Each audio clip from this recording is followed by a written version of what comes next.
Alhamdulillah, wassalatu wassalamu ala rasulillah Sayyidina Muhammad ibn Abdillah wa ala alihi wa sahbihi wa mawala.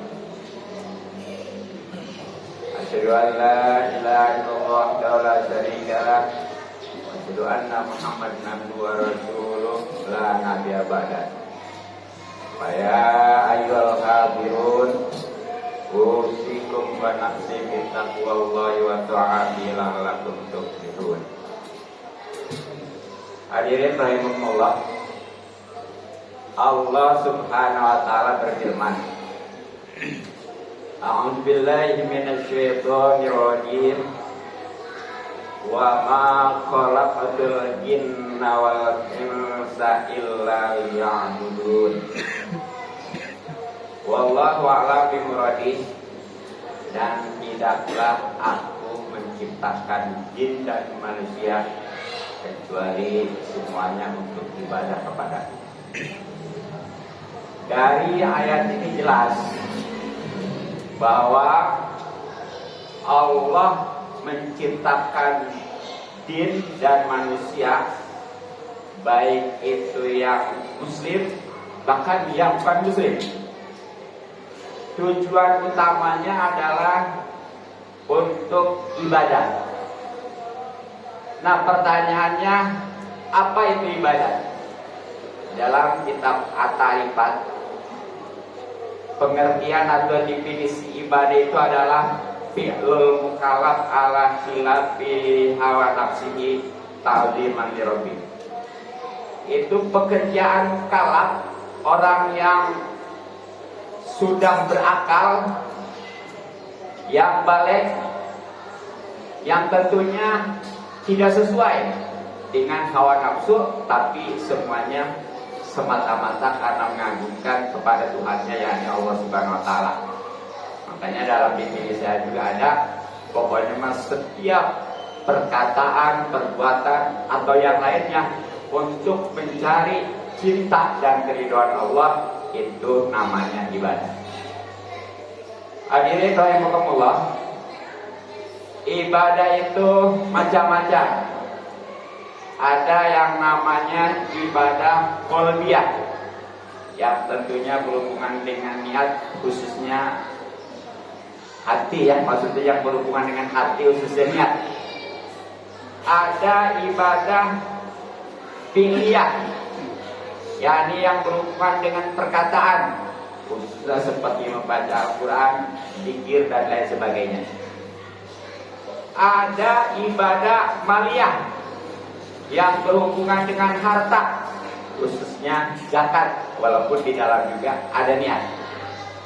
Juga ada ibadah badaniyah yang berhubungan dengan badan, khususnya sholat, walaupun di dalamnya juga ada niat, ada perkataan dan lain sebagainya. Dan secara global, yang namanya ibadah itu hanya terbagi dua. Ada istilah ibadah mahdhah dan ada ghair mahdhah. Kalau yang mahdhah itu adalah yang murni khusus dan memang sudah ada aturannya, baik dalam Al-Quran maupun hadis. Ya, seperti sholat 5 waktu, zakat, puasa, haji, dan lain sebagainya. Sedangkan kalau ghair mahdhah itu yang tidak murni, jadi ada unsur lain yang kesimpulannya pokoknya sifatnya sosial. Hadirin rahimakumullah, lalu apa tujuannya Allah Subhanahu wa taala memerintahkan jin dan manusia, khususnya kita, untuk beribadah? Di dalam surah Al-Baqarah, Allah Subhanahu wa taala berfirman, A'udzu billahi minasyaitonir rajim. Ya ayyuhan nasu ubudu rabbakumul ladzi rabbakumul ladzina minkum walladzina khalaqakum min qablikum la'allakum tattaqun. Wallahu a'lam bimuradi. Wahai manusia, beribadahlah. Walaupun di dalam tafsirnya ini pengertian biasanya wahidu atau tauhid ya. tapi secara zahir adalah ibadah kepada Tuhanmu yang sudah menciptakan kamu, bahkan orang-orang yang sebelum kamu. Tujuannya la'allakum tattaqun, agar menjadi orang-orang yang bertakwa.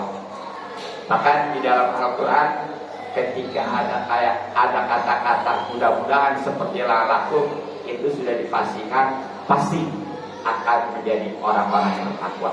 Dan tentunya masih banyak lagi tujuan daripada atau keuntungan daripada takwa, daripada ibadah baik Al-Quran maupun hadis. Karena dari takwa inilah akhirnya alhamdulillah, sebagaimana Allah berfirman dalam surat At-Talaq, A'udzubillahi minasyaitonirrajim, wa may yattaqillaha yaj'al lahu makhraja wa yarzuqhu min haitsu la yahtasib. Wallahu a'lam bimuradi. Dan siapa orang yang bertakwa kepada Allah, menjauhkan segala larangan Allah, menjalankan segala perintah Allah, hasil daripada ibadah tadi, maka pasti Allah selalu memberikan jalan keluar dari segala kesulitan, baik yang kecil maupun besar. Bahkan akan diberikan rezeki yang tidak disangka-sangka. Hadirin rahimakumullah. Tapi ibadah yang sudah menghasilkan kepada ketakwaan yang keuntungannya tadi luar biasa, ini tentunya yang betul-betul ikhlas. Makanya di dalam surat Al-Baqarah Allah Subhanahu wa taala firmankan, wa ma umiru illa liya'budullaha mukhlishin. Padahal mereka tidak diperintahkan kecuali untuk ibadah dengan ikhlas. Jadi betul-betul karena Allah, bukan karena yang lainnya. Dan ketika berbicara ikhlas, itu harus didasari dengan benar dulu. Artinya dengan ilmu. Sebab walaupun dia bahasanya ikhlas, sholatnya, puasanya, dan ibadah yang lainnya, kalau tanpa didasari ilmu, itu jelas sebagaimana dikatakan oleh Syekh Ibnu Ruslan di dalam matan akibatnya, fakullu man bighairi ilmin ya'malu amaluhu maduratun la tuqbalu. Setiap orang yang beramal tanpa didasari dengan ilmu, ngaji juga belum, maka setiap amal jangan sedikit, banyak pun itu tidak akan diterima, ya ditolak.